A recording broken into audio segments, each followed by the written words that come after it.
บใน2 หูเพราะว่าเขามีหูอะแดปเตอร์ตัวนี้แล้วเขาก็เสียบกันในแนวผมซื้ออะไรเนาะโอเคอันนี้เอา2 หูในเตรียมเอาในเขาคันมาเสียบแทงกันในก่อนละเนาะนี่เนาะเสียบไปไหนนี่ก็เรียบแล้วเนาะมาส่งกันเนาะเมื่อในเขาได้มาต่อปลั๊กไฟเห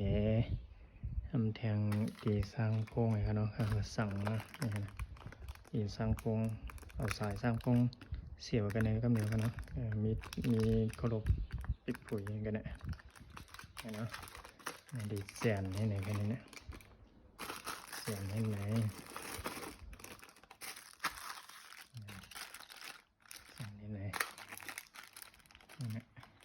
นี่กันนี่ปิดปุ๋ย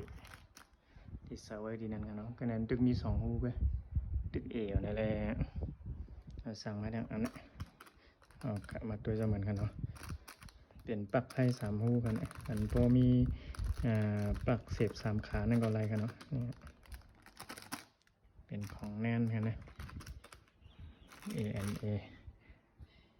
ครับตัวจะเหมือนกันเนาะ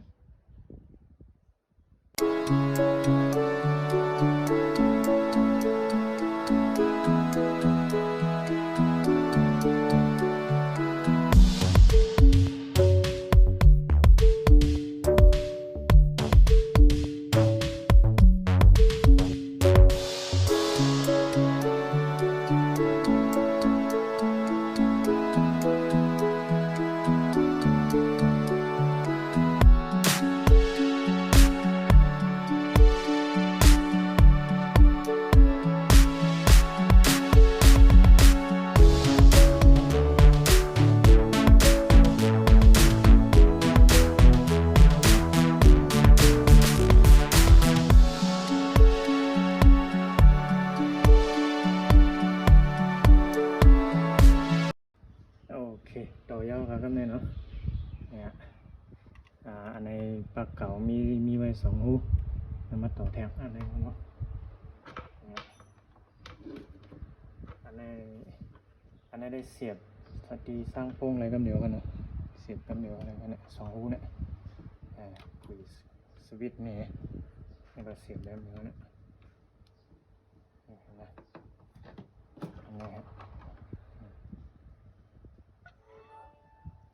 เสียบใน2 หูเพราะว่าเขามีหูอะ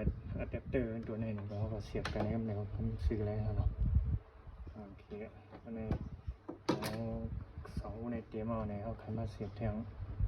กันในก่อนละเนาะนี่เนาะ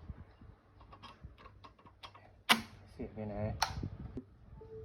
นี่ก็เรียบแล้วเนาะใน2 หูในตั้งคาดไว้มันก็เปียงหูอะแดปเตอร์ตัวนี้อย่างกันเนาะออก5 โป2.1 แอมป์เองเนาะโอเคเปียงกันตั้งเส้นในเก่งเนาะเนี่ย2 หูในก็เสียบกันเนี่ย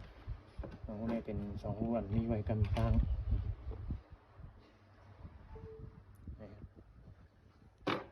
ในโครงสร้างโพงกันนั้นมีไว้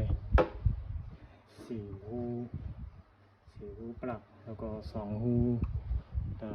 อันไหนกันเนาะแต่สร้างโพงกำซึกอย่างเงี้ยนะอันนี้เรียกว่าอะแดปเตอร์นะเอาสายโพงมาเสียบว่าสร้างเล่มเดียวอันนี้แต่2 หู